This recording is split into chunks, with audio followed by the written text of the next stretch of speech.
this show, Skeleton Crew, had so much going for it in the sense that it's completely new. There's new Mhm. characters, new stories, new antagonists that we're following. Today, for some reason, I was beginning to wonder what made this show stand out to me compared to a lot of the other Star Wars shows that we've had. True, because it's different. Yeah, it's very different. And then I saw a tweet that kind of made me come to a conclusion here. Okay. So the tweet I saw was,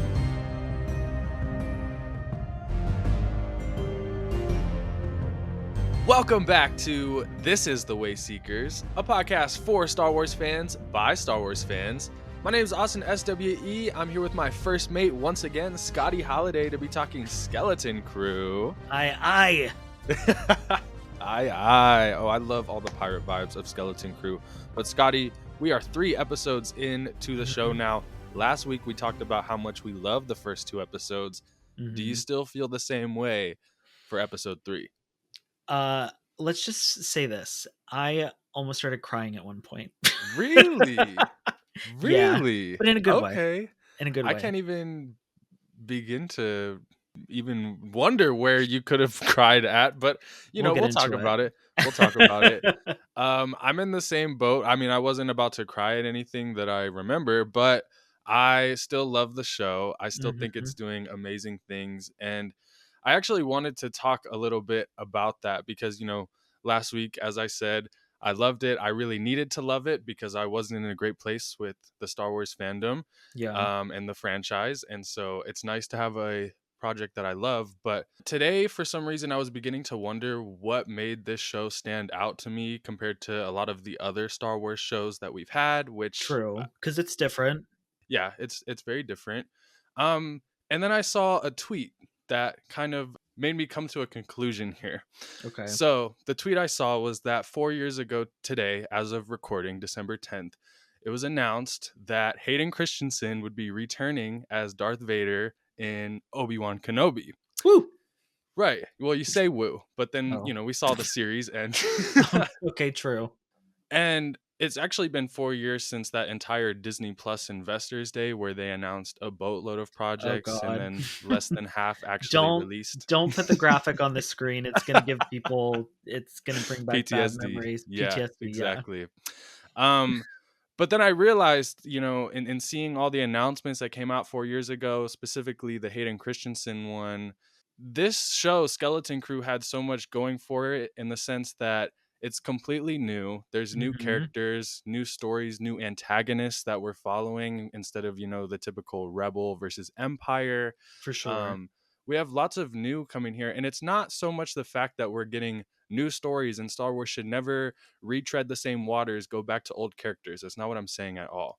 But I realized that in order for Skeleton Crew to get greenlit, they had to have a story first. They had to have what Mm, was going to happen with these characters decided first, because they true. couldn't just come in and say, I have this great idea for a series about some curly-headed kid and his blue elephant friend, And and it's going to pirates. sell so many tickets. They couldn't just do that. Yeah. Whereas with like Obi-Wan Kenobi, it's like, okay, we don't have a story, but we know we want to tell a story about Obi-Wan Kenobi.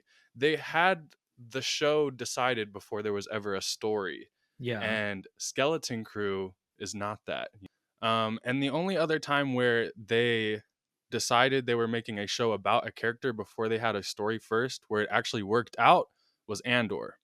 So, True. True. I think we're starting to see a pattern here that Star Wars maybe should Plan.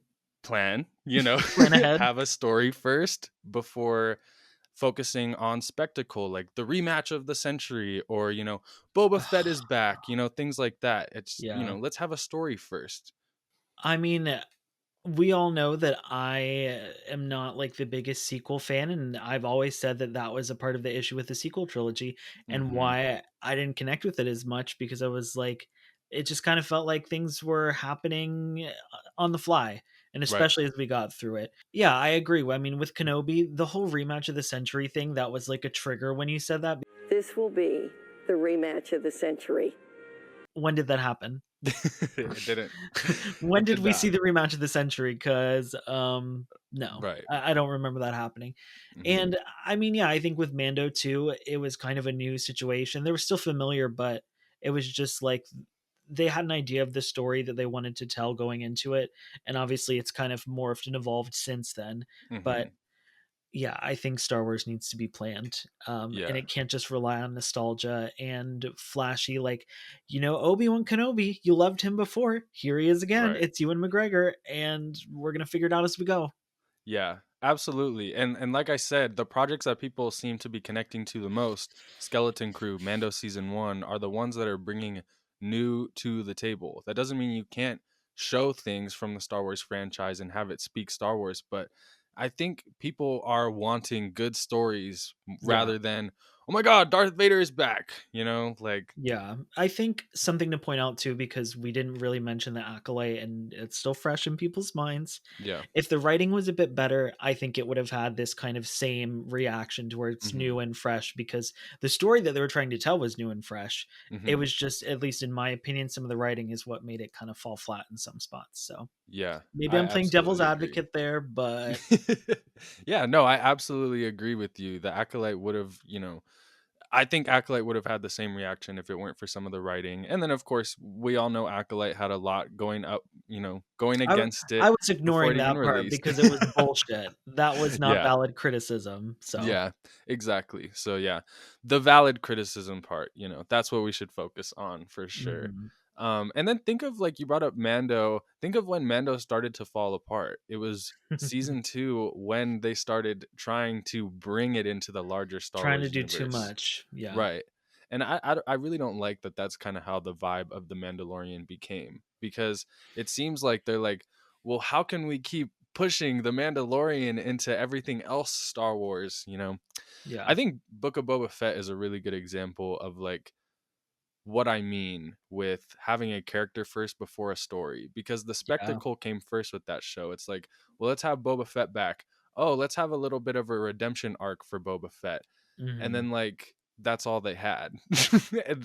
There wasn't enough in their idea to actually execute it and have a good story for the Book of Boba Fett, which should have been a top 3 Star Wars project of all time, in my opinion.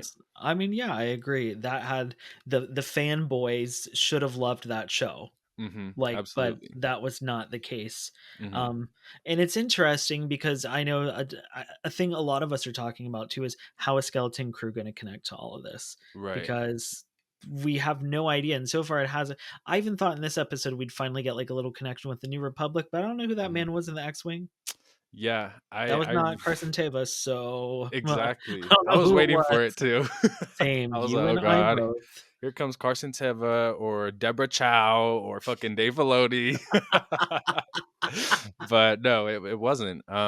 Yeah, and that's why I think we should emphasize too. We're only 3 episodes into Skeleton Crew. Mhm. There's 5 episodes for this show to completely fall flat on its face. Hopefully it doesn't. Hopefully it I'm doesn't. I think we're both rooting for this show to, Oh like, yeah, succeed for sure. But yeah, you're completely right. There's yeah. time, and I was even nervous earlier today. I was like, I loved the premiere. It was so much fun. Please let this next episode be good. Don't let Right. it, like, just go completely downhill from here. Yeah. Which I guess that's just, like, the anxiety mind of Hmm. me. But I was Yeah. like, I'm just gonna take it as it is, Right. and it was Yeah. good. You have to. You have to. And I thought it was great too. I really loved episode 3, to be Mhm. honest. And the quality of this episode really supports what I was saying earlier about, Yes.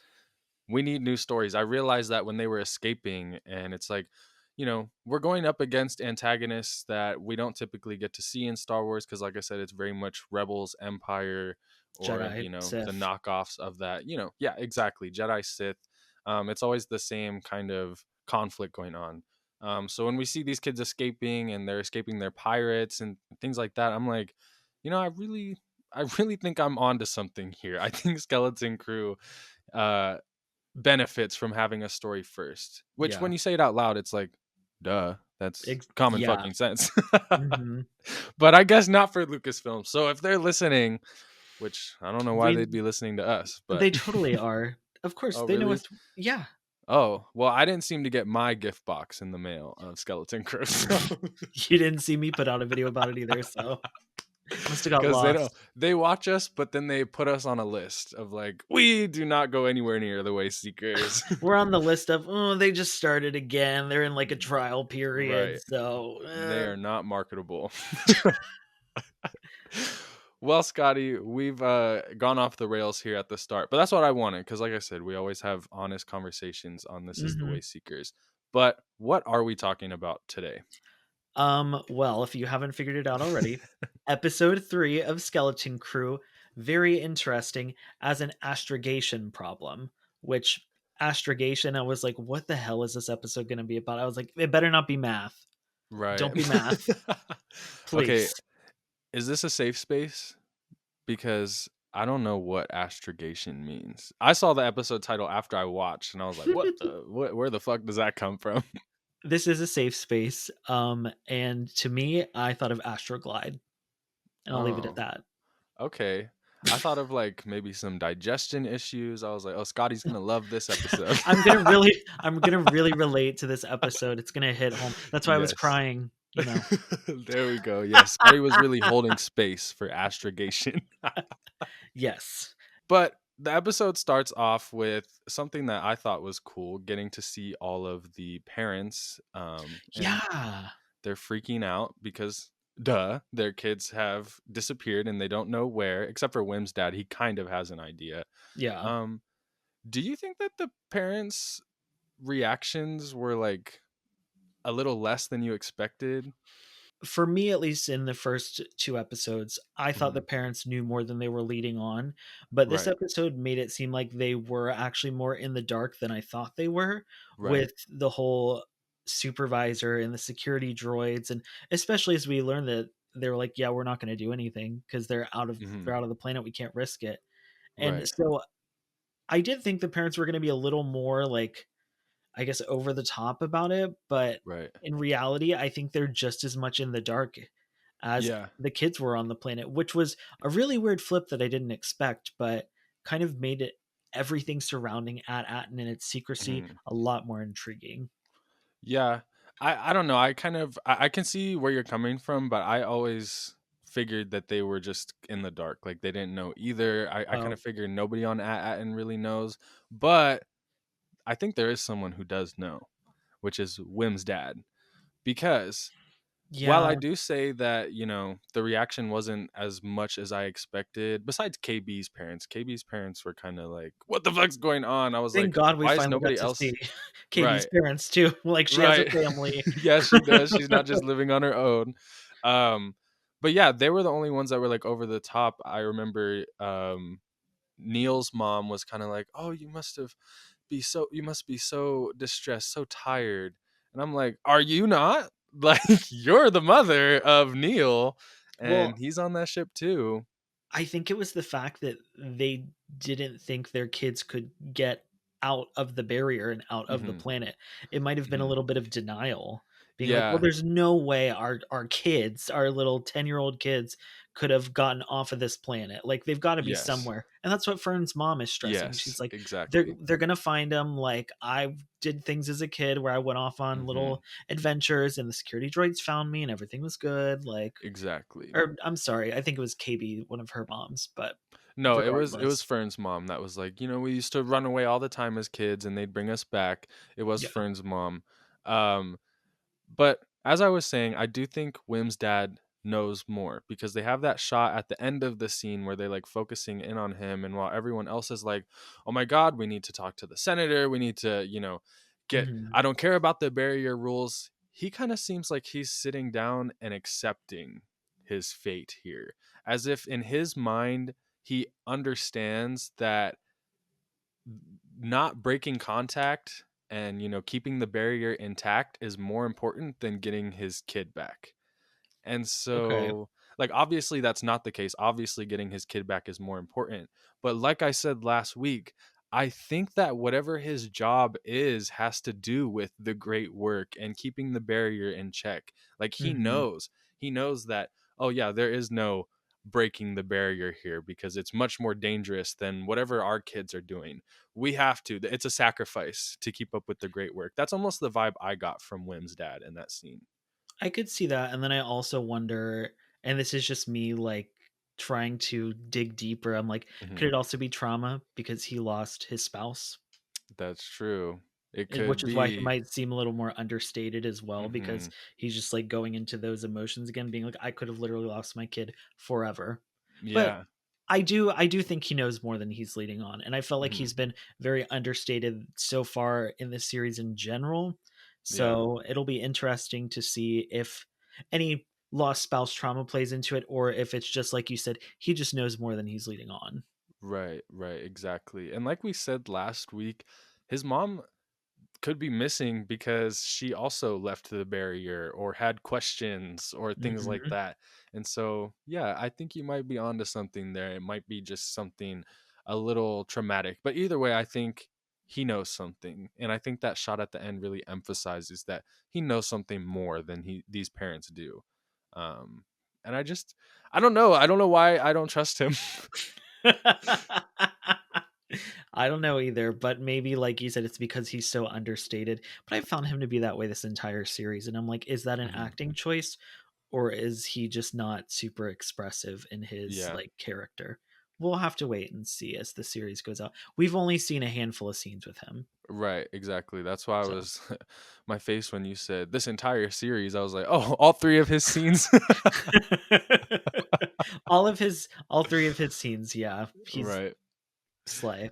Well, Port Borgo. We're back to Port Borgo, and the kids get out and escape. I was, like I said, intrigued by it. That's when I kind of realized, like, oh, I'm intrigued by a Star Wars story that's not just, oh, how are we gonna get to this character next? How are we gonna get to Yeah. Luke Skywalker? I'm actually intrigued with how they're going to escape. But then I do have a little bit of a criticism here. Hmm. Why the fuck were those kids able to escape so easily? They just walked out.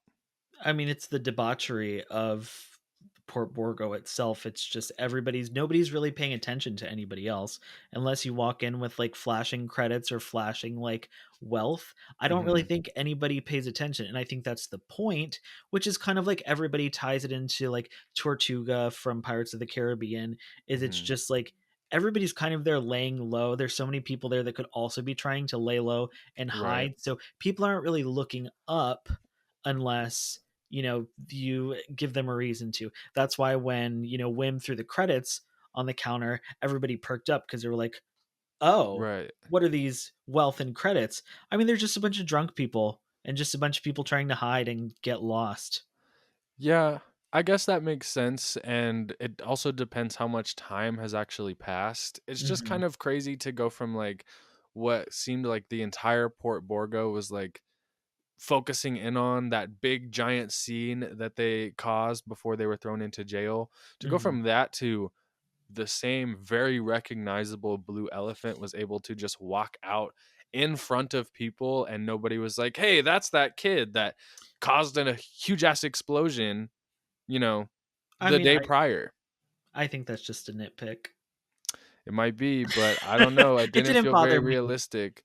It didn't feel very realistic that they were able to just escape. So I don't know. Maybe it Well, is a nitpick, but bitch, this is my podcast. I will say that Port Borgo in general, I continued to love it as just a Yeah. place.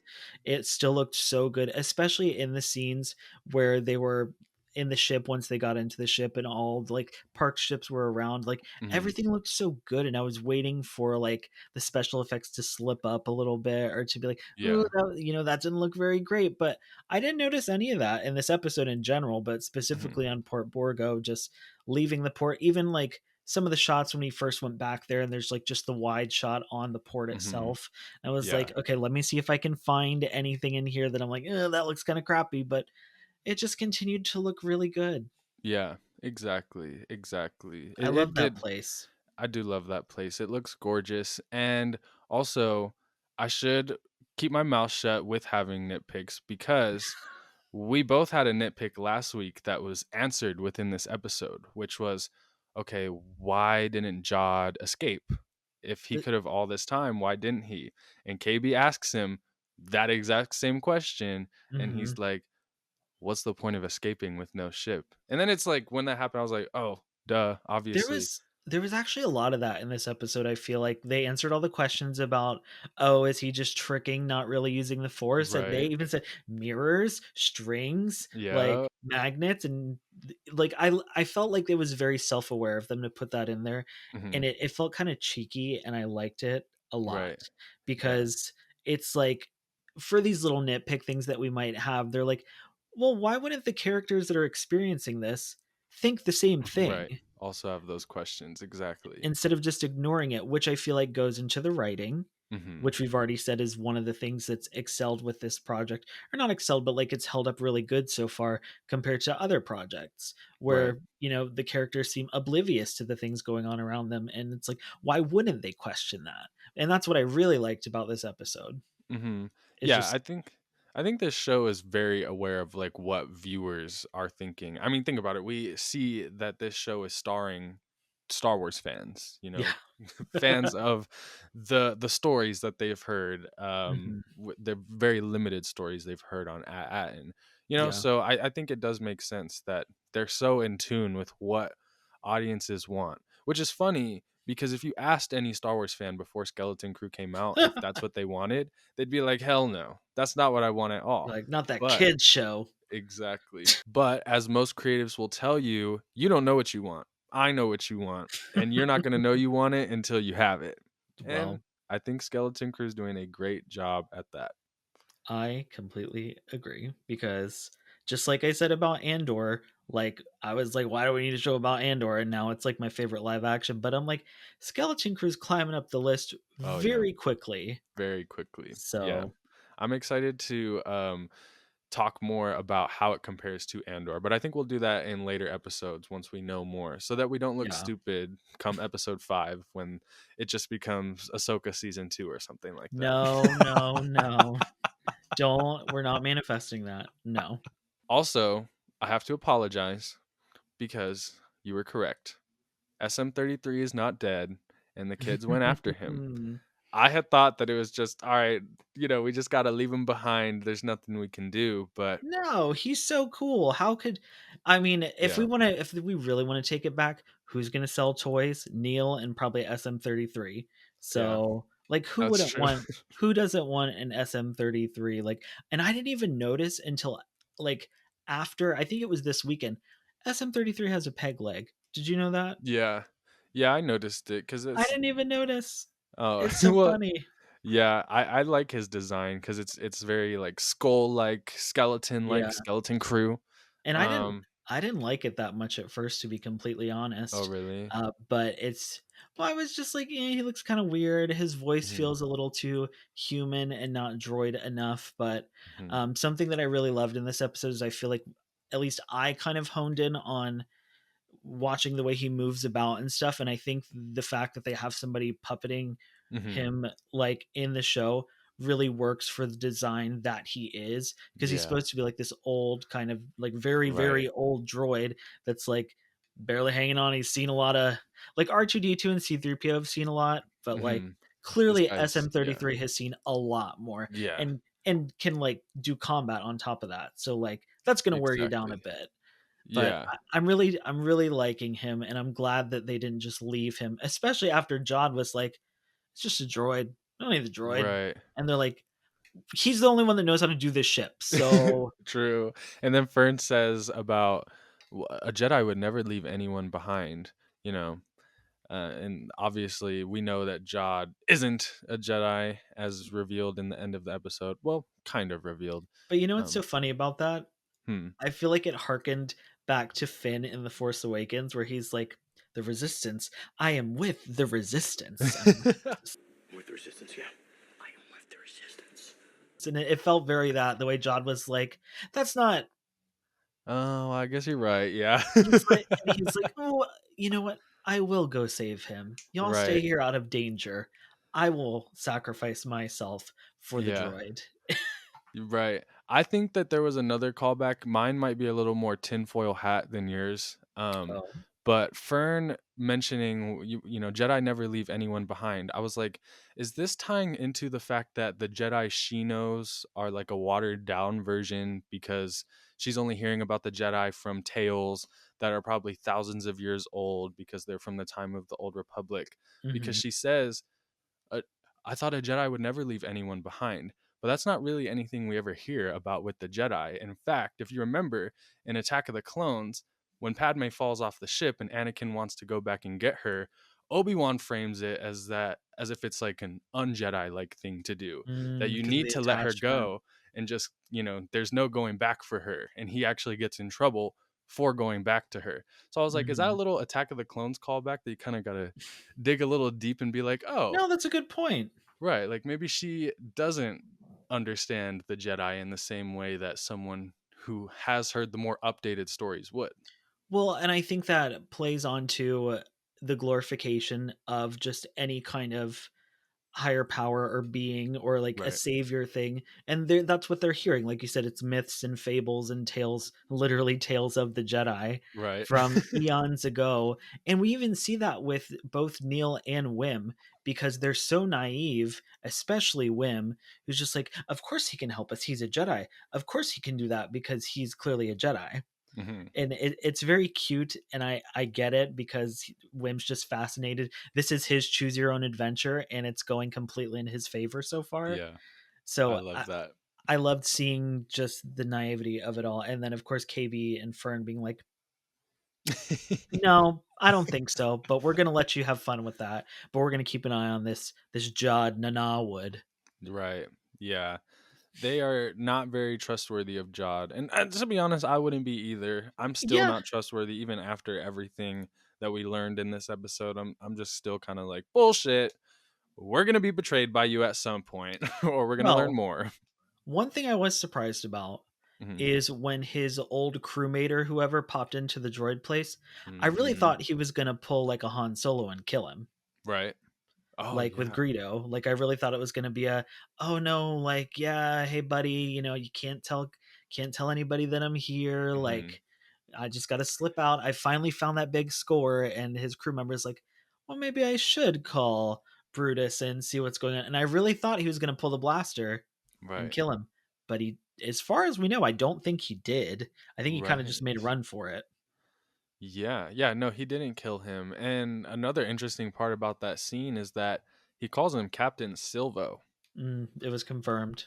Right. Which I Oh, was Captain Silvo the one from the beginning of Yes. episode 1? Yeah. Oh, okay. So that is a confirmation right there. See, we didn't know last week when we recorded episode 1 and 2 that it was the same character, Jod and Captain Silvo. We realized after I texted Scotty the next morning and I was like, "Wait a second. They're the same person." And as I was watching it, I was like, that guy sounds just like Jude Law. Like, why would they have this person that sounds just like him or have him voice this character? It didn't even Right. click in my head that I was like, oh, maybe they're actually the same person. And that's why we're opening with this prologue of like a pirate Mhm. uh, going on a ship trying to steal stuff. And it all Right. makes sense. Okay, yeah, I actually didn't know that Captain Silvo was the name of the other captain. So, or Hmm. the captain that is Jude Law. Yeah. Um, I didn't realize that because obviously we know that Kh'ymm also calls him another name. It was, Hmm. oh God, what was it? Crimson Jack. Crimson Jack. Yep, Crimson Jack sounds like a wonderful alcohol. And maybe Corky Kreese. Oh So my God, I had to. I saw you tweeted that and just had to scroll. I was like, I just had this thought, and I was like, this is so ridiculous, but I'm gonna post it anyway. But I mean, even in interviews, Jude Law was like, I mean, his name's Jada Nawood. There's a couple other names he goes by. We've Mhm. gotten Captain Silvo now. We've gotten Crimson Jack. I'm like, are we gonna get a different one each episode? Right. The thing I hated about your tweet is that they do look alike. Jude Law does look like Yes, Corky, and both Jude when he Law, was young and older. Like, the receding hairline matches. yeah, Like, it's very spot on. Like, and it's very funny, young Jude Law looks a lot like young Ewan McGregor, exactly. and he Oh, can kind of use the Force. So right. maybe I'll Oh, make maybe I'll make a short about it just to get like real tinfoil hat just for fun. I just love how Corky Kreese has become like the conspiracy theory character. At Like, least at least this one kind of makes sense. Like it yeah, could happen. It's not going to happen. yeah, It's it's not gonna I happen. don't even need it to happen, but I was like, why not? Yeah, why not? But I feel like we should get into Crimson Jack. So they end up blasting out of Port Borgo, which I don't know if you knew what was going to happen, but as soon as he started bringing that ship around, I was like, they're going to light speed out of Hmm. this port and it's going to fuck some shit up. And sure enough, it did. Right. And they make it to this moon, which I don't. Did we get a name for the moon? No, I don't think so. Just the moon. Kim's So moon. Kim's moon. So we go to Kim's moon, and I really enjoyed the way the moon looked. So, and I'm not even talking about like the moon itself. I'm talking about the entire like reveal of this moon. The music I loved. It was that typical like retro futuristic sci-fi synthy orchestral like uneasy but like intriguing kind of sound. Hmm. And when it kind of revealed Kim's I don't know, outpost home Right. study, whatever you want to call it. It had this like super cool, like Jules Verne steampunk, like very Yeah. retro futuristic vibe. And like, I don't know, something about the music was giving me, it was almost giving me like 20,000 Leagues Under the Sea, which is Jules Verne Okay. steampunk. Like, Right. so I really, really enjoy retrofuturism. Hmm. So I really, really was intrigued and really into this place when it was like revealed just the way that Yeah. it looked, even just from the music. I've already been like, okay, when are they going to put that song on Spotify? Because it's one on the instrumental playlist. I loved it. What did you Yeah. think about it though? Because like I could gush over it for a long time. I mean, I loved it too. I'm not as in tune with the references as you are. I Quite could tell. frankly, I don't know shit about that. But I also loved it, and just from a visual perspective, we've heard a lot about this with recent movies and the lighting being an issue in dark places Ugh. because you can't see shit in dark places. Yeah. Skeleton Crew, like I don't know what the fuck is going on, but their director of photography is just not the same one that's been They need to working on these recent Star Wars They need shows to keep because him around for a minute, or yes, her, or them, because whoever the fuck they're it making it is, work. a raise and everything good coming to that person because you could actually see what was going on in the dark. And then they used silhouettes and shadows to their favor, Mhm. in the shot where they're like walking away and it's a very beautiful silhouette type Yes. visual there. I really liked that. And then in the shots where you're supposed to see what's going on, you can see what's going on. So Yeah, shout out that to this episode and that it whole location. it was just the combination, the music, the aesthetic, the Hmm. visuals, the lighting, like, it really popped off this episode. And I mean, I've talked about Port Borgo, we've talked about how beautiful that was, but this moon where there wasn't really much going on at all was Hmm. still just as intriguing in my opinion, just in a different way, to where Yeah. it wasn't the look at this spectacle. I was intrigued on being like, what are we going to find here? Yeah. Yeah, That's what I absolutely. really liked about it. Yeah, I did. And what we found was amazing. We found the Tootsie Pop owl. um Oh my god, not the Tootsie Pop owl. Okay, but it's like an owl cat yeah. rodent thing. But I liked Yeah. Kim. She was cool. I liked her Yeah. more than I expected to like her, because I was like, an owl? I Really? I'm the same way where I'm like, oh my god, like I saw her in the little thumbnail for the episode. I'm like, okay, it's the owl episode. We're gonna find out who the fuck this is.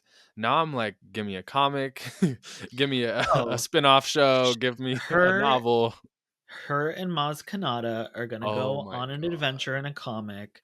Hell Like, yes. Kim is primed for Maz Kanata or even Dr. Afra. Like, Oh if they want to, yeah. Kim could be, a million years old. So her and Dexter Jetster could have went on a mission before. They Yeah. play around with these aliens. Yeah. I kind of like Absolutely. it. I kind of like it though when they like take characters from like completely different like movies and Uh, eras, and it's just like, here's their adventure together. So yeah. yeah, she is primed for a comic for Oh sure. yeah.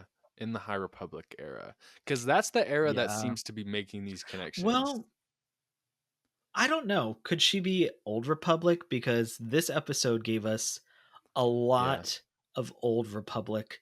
Uh, well, let me not say a lot. It was a good tease of Old Republic lore, but I don't want to Yeah. get into that just yet. I don't want to get ahead. Well, we're already here basically, so we might as well because We're it's the hitting same light speed. sequence.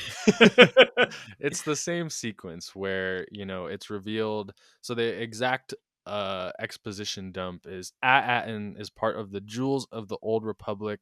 There's 9 planets, part of the jewel of the Old Republic. They were Hmm. all hidden from the galaxy at one point, for their protection, as Kim puts it, which I think is very interesting. I think we should talk about that.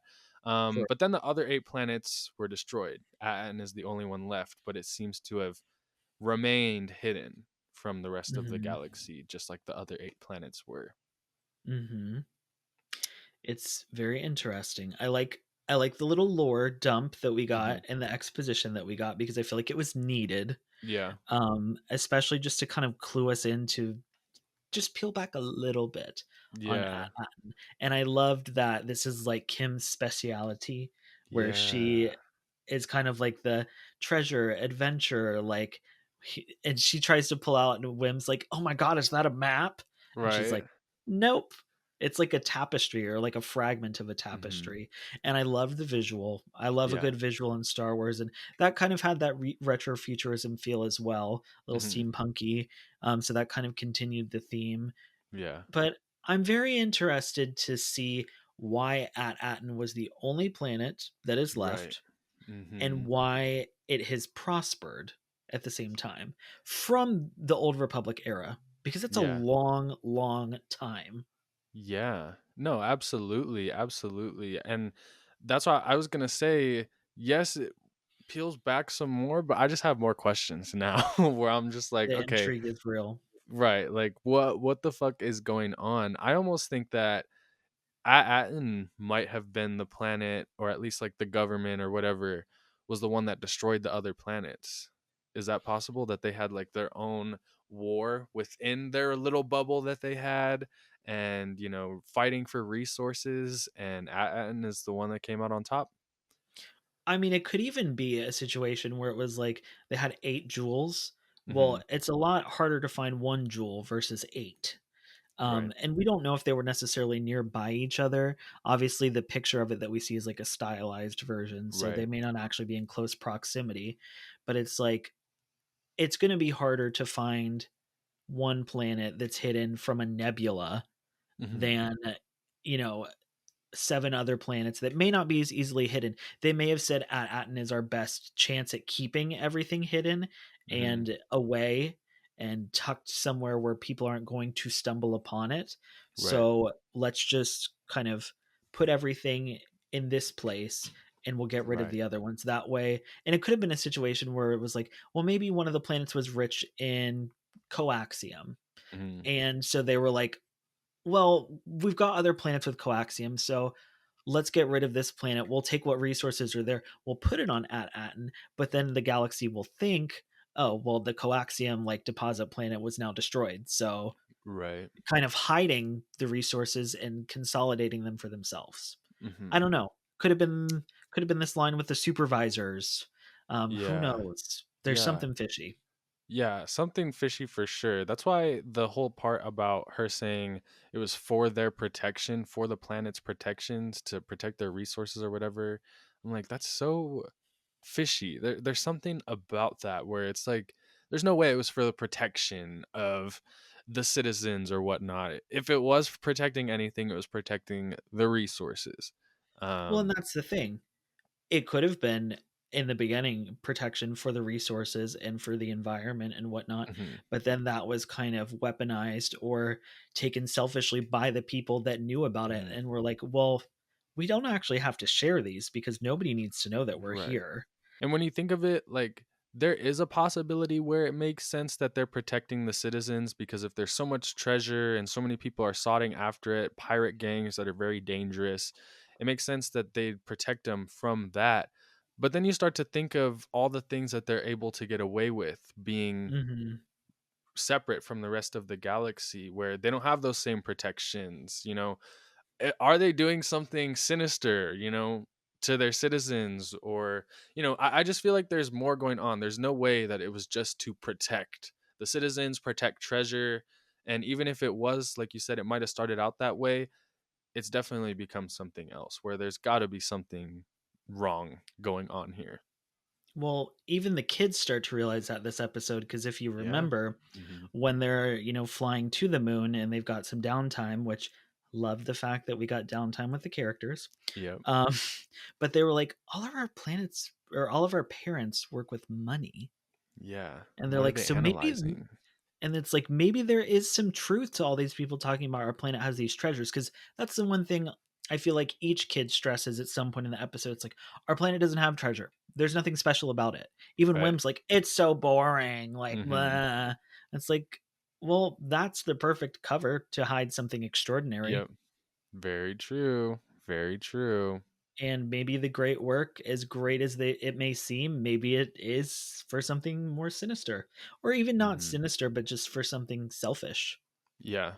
It's kind of the train I'm on. I think once we see that, was it the senator that they were saying they wanted to talk to at the beginning, or The the supervisor, supervisor? Who the fuck who is the supervisor?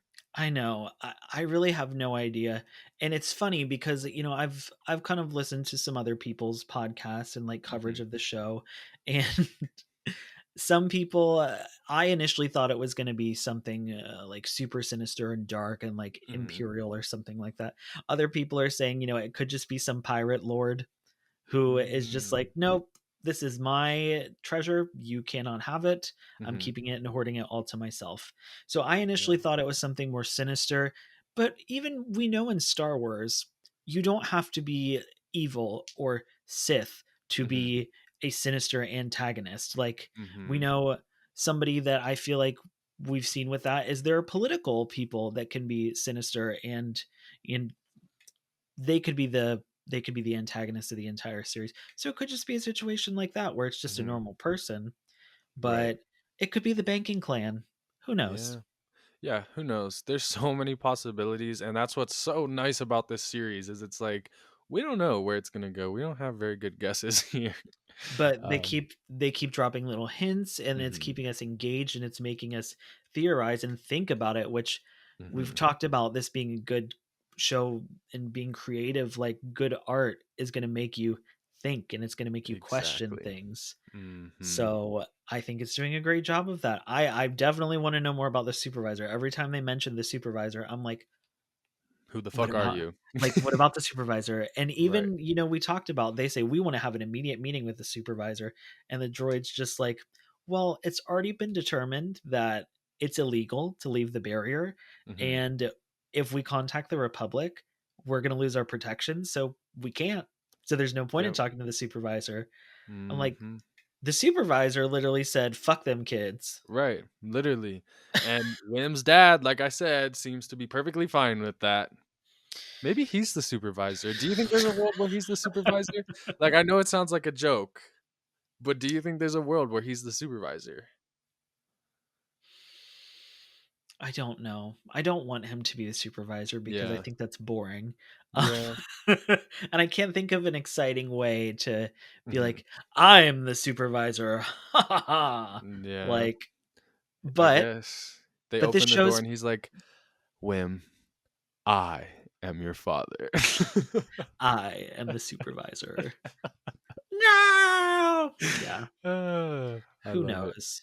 Maybe maybe his maybe his ex-wife was the old supervisor. Oh. Maybe she is the supervisor. Right, and that's why she's absent. Interesting. Lots of things cooking at This Is the we're Wayseekers. we're never gonna hear about Wim's other parent. I'm just like making up all these stories, and it's gonna be one of those things that we just never hear about, Right. like Cassian's sister. Oh, yeah. Where did that go? Hopefully season 2. At this point, I don't care. Right. Literally, there's so much other going on. It's like, who cares? And that's what I'm saying about Wim's other parent. Like, Yeah. I'm making it way more of a thing than it needs Hmm. to be. But like I said, good art is supposed to make you think and question stuff. And so Exactly. clearly, if it's this little minute detail, and I'm like, Hmm. maybe Wendell has trauma, and that's why Yeah. he's being understated. Like, you Is that wouldn't his think about name? the Wendell? Wendell. Interesting. He's so uninteresting. He's Yeah. so boring, which is why I'm like, he ain't gonna be no supervisor. He don't know nothing. But what if But that's a cover up? What if I was he's gonna say boring? Right. He's that boring could be because there's why. more to him. Yeah. I mean, Mhm. it's the Palpatine of it all. Yep. Yep. And speaking of characters that there's more to, Jod. Let's talk about it because in the end, they kind of do a little, not a reveal, because again, just like the Old Republic one, it has me asking more questions than I Mhm. came in with. Yeah. But he basically says that, like the kids, he's alone. And that's why he wants to help them because they want the same thing.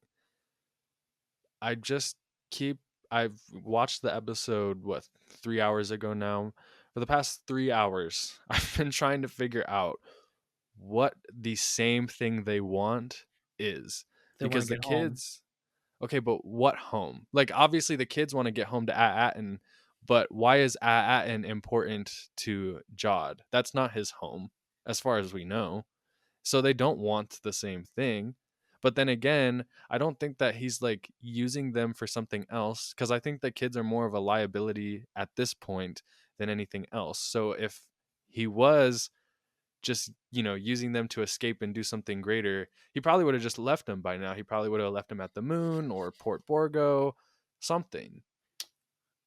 I'm trying to think about it and like really analyze what it could be and think deeper because I'm like, okay, he wants to get home. He Hmm. wants to get to his family. Right. Maybe he is just looking for a place of belonging because he's been kicked out.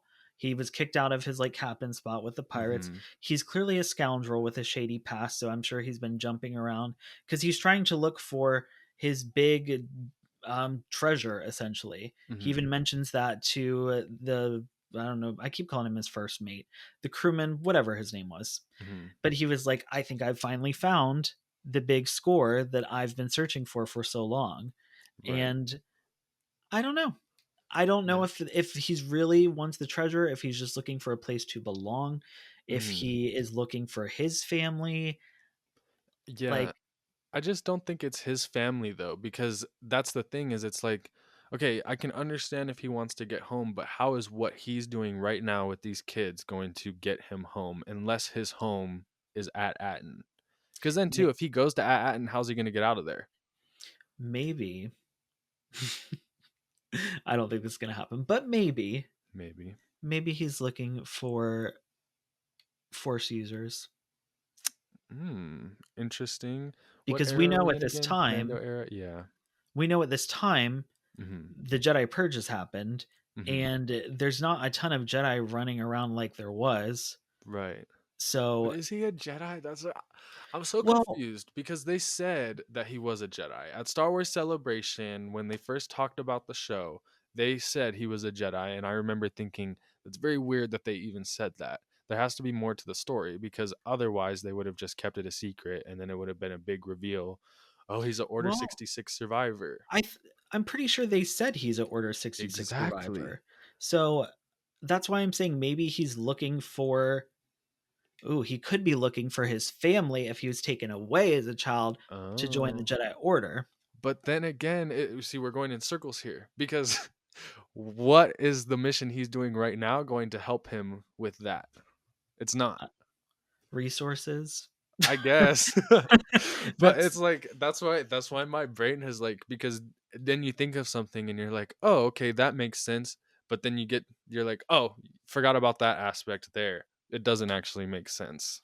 yeah. It's kind of like we're hitting a brick wall because it's like, okay, but why does he want to go to Attin? Mhm. And it Exactly. and maybe it's just like a torn kind of same thing. Like I want to be happy, so I think I'm going to be happy because I'm going to find all these riches, and Mhm. I also want to find where I am supposed to be or where I belong.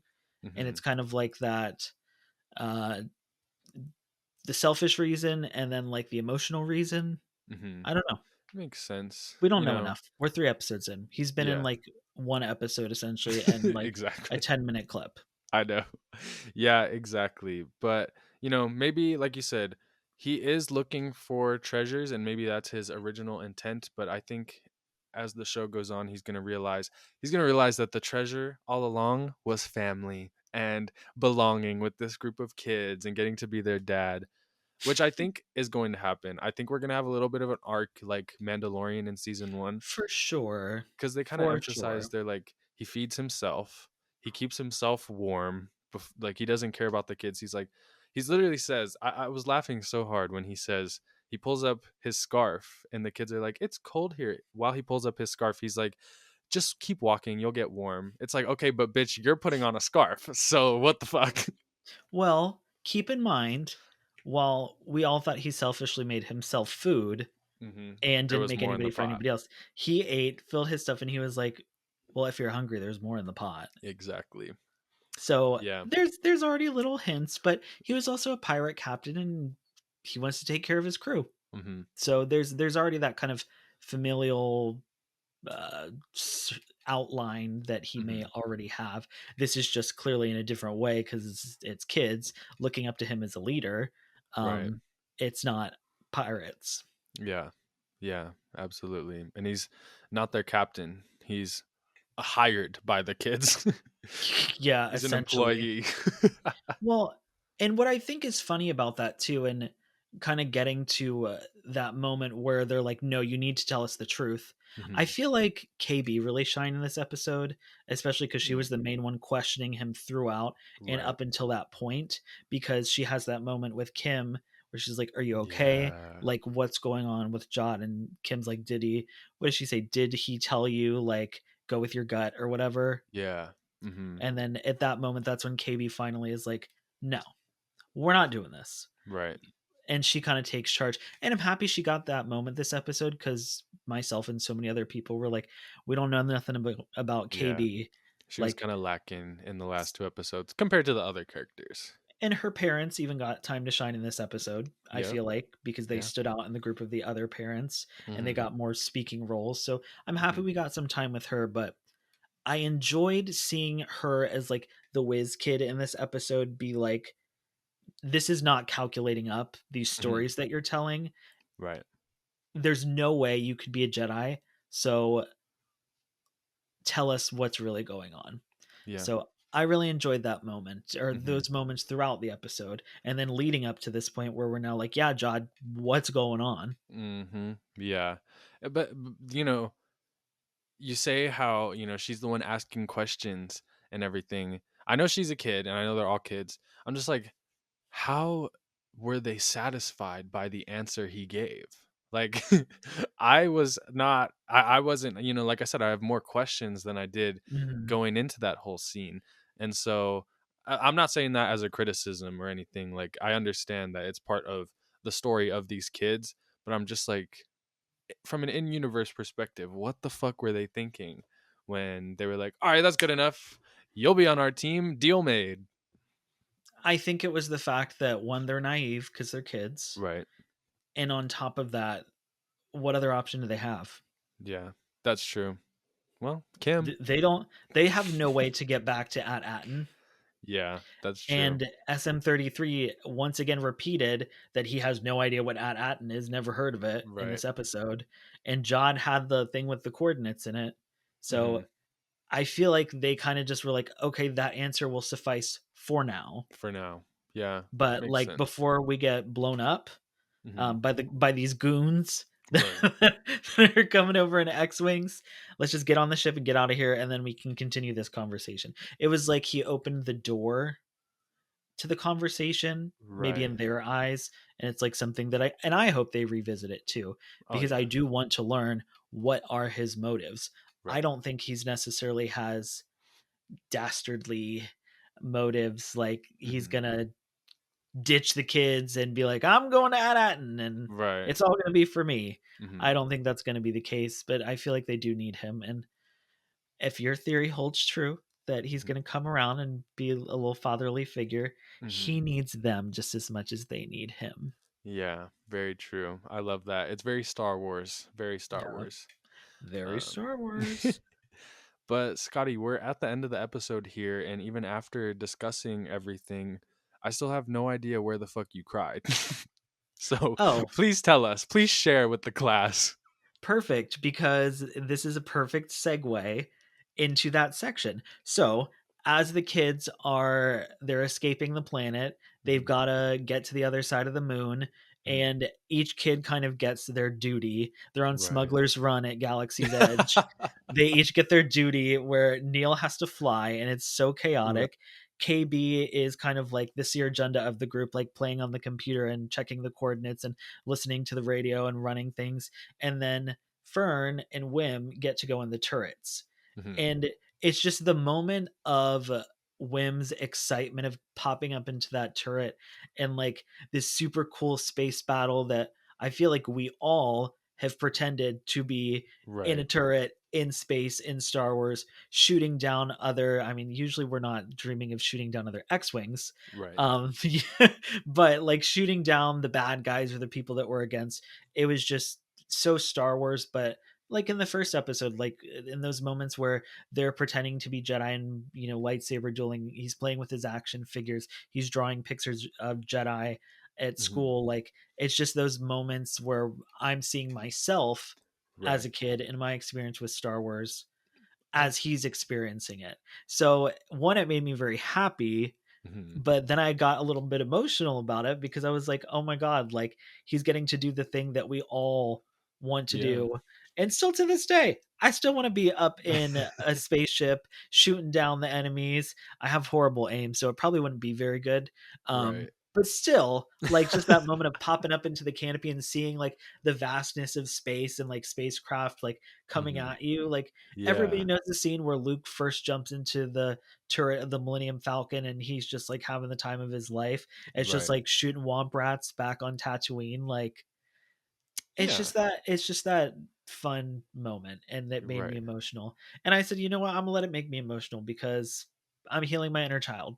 Yeah. There Let you me have go. this. I don't feel stupid. So Right. There you go.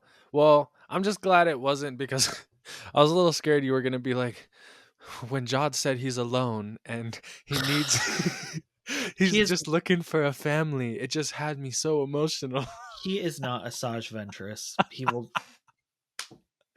Yeah, that's what I was expecting, but you actually gave a beautiful, thoughtful answer that, thank you. I can very much relate to. And yeah, it definitely is a big moment. Like even when Wim, he's about to jump into the turret and he like does a little smile and laughs Mhm. amongst all the chaos, he's still able after to have after fun. complaining, why does Neil get to fly the ship? And it's Right. like, no, you're getting a even I think an even more fun like job to do Yeah. is popping up into that turret. And yeah, it's literally that the smile, the excitement. It's like that would be all of us. Yeah. Everybody listening to this podcast, me and you, that would Mhm. be exactly how all of us would react. And even Fern, she Mhm. let down her tough exterior and was Yep. smiling and laughing and having a great time as well. And it was just Yeah. so fun to see. I loved it.